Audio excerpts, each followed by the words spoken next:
दोस्तों आज मैं आपको एक ऐसे म्यूचुअल फंड के बारे में बताने वाला हूं जिसने हाल ही में अपना 50,000 करोड़ का AUM क्रॉस किया है।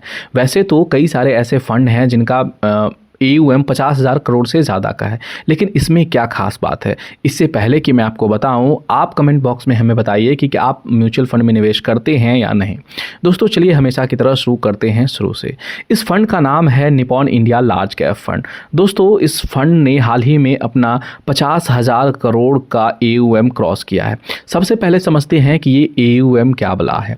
AUM का मतलब होता है एसेट अंडर मैनेजमेंट, मतलब किसी भी फंड के पास कितना पैसा इन्वेस्टर्स का है मैनेज करने के लिए, उसे ही हम लोग AUM यानी कि एसेट अंडर मैनेजमेंट कहते हैं। दोस्तों अगर इस फंड के पास्ट परफॉर्मेंस की बात करें तो पिछले 3 साल का एनुअलाइज रिटर्न 18% से ज़्यादा है और पिछले 5 साल का रिटर्न देखें तो 22% से ज़्यादा है। इसके पीयर्स से अगर कंपैरिजन करें तो इनके कुछ पीयर्स जैसे कि ICICI prudential blue chip fund, SBI blue chip fund, Invesco India large cap fund है। अगर इनसे कंपैरिजन किया जाए तो निपॉन इंडिया का जो परफॉर्मेंस है कई सारे समय अवधि में या तो इनसे बेहतर रहा है या फिर इनके बराबर रहा है।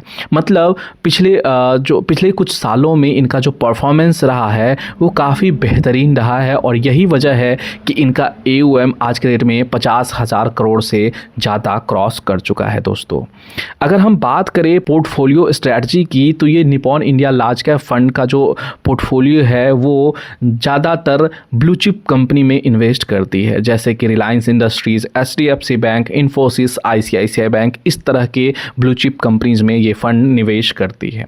दोस्तों लार्ज कैप फंड्स आमतौर पर कम वॉलेटाइल होते हैं, ज़्यादा स्टेबल होते हैं और लॉन्ग टर्म कंसिस्टेंसी के लिए जाने जाते हैं। लेकिन दोस्तों इसमें सवाल ये उठता है कि इतना ज़्यादा AUM होना रिस्क है या फिर स्ट्रेंथ। दोस्तों AUM से रिस्क और स्ट्रेंथ की जांच नहीं हो सकती है। आपको बहुत सारी चीज़ें देखना चाहिए। सबसे पहला कि फ़ंड मैनेजर कैसा है। अगर फ़ंड मैनेजर का एक्सपीरियंस काफ़ी अच्छा हो, लॉन्ग टर्म का हो, तो आप उनको कितना भी पैसा दे दो, कितना भी AUM रहे वो मैनेज कर लेंगे। तो सबसे पहले चीज़ कि हमें पास्ट परफॉर्मेंस को देखना चाहिए कि कुछ समय अंतराल पे कैसा इस फंड का परफॉर्मेंस रहा है। इसके अलावा कंसिस्टेंसी, एक्सपेंस रेशियो, फंड की स्ट्रेटजी, सब कुछ आपको देखना चाहिए। तो रिस्क और रिवॉर्ड केवल और केवल AUM से नहीं आंका जा सकता है। तो कुल मिलाकर दोस्तों Nippon India large cap fund का 50,000 करोड़ का AUM क्रॉस करना एक बड़ी अचीवमेंट है। अगर दोस्तों आप म्यूचुअल फंड में निवेश नहीं करते हैं तो आपको भी एक बार ज़रूर सोचना चाहिए, क्योंकि लोग आज के डेट में हर कोई इन्वेस्टमेंट कर रहा है, खासकर म्यूचुअल फंड में।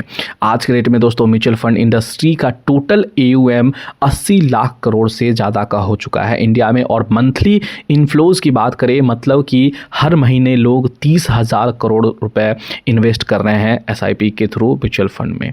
तो अगर आप नहीं करते हैं तो एक बार आप ज़रूर सोचिए और इन्वेस्टमेंट करने से पहले किसी SEBI के रजिस्टर्ड इन्वेस्टमेंट एडवाइज़र से ज़रूर सलाह लें। दोस्तों आज के इस वीडियो में इतना ही। हम आपसे मिलते हैं अगले वीडियो में अगले टॉपिक के साथ। आप क्या सोचते हैं कमेंट बॉक्स में हमें ज़रूर बताइए और वीडियो अच्छा लगा हो तो लाइक, शेयर और चैनल को ज़रूर सब्सक्राइब कर दीजिए।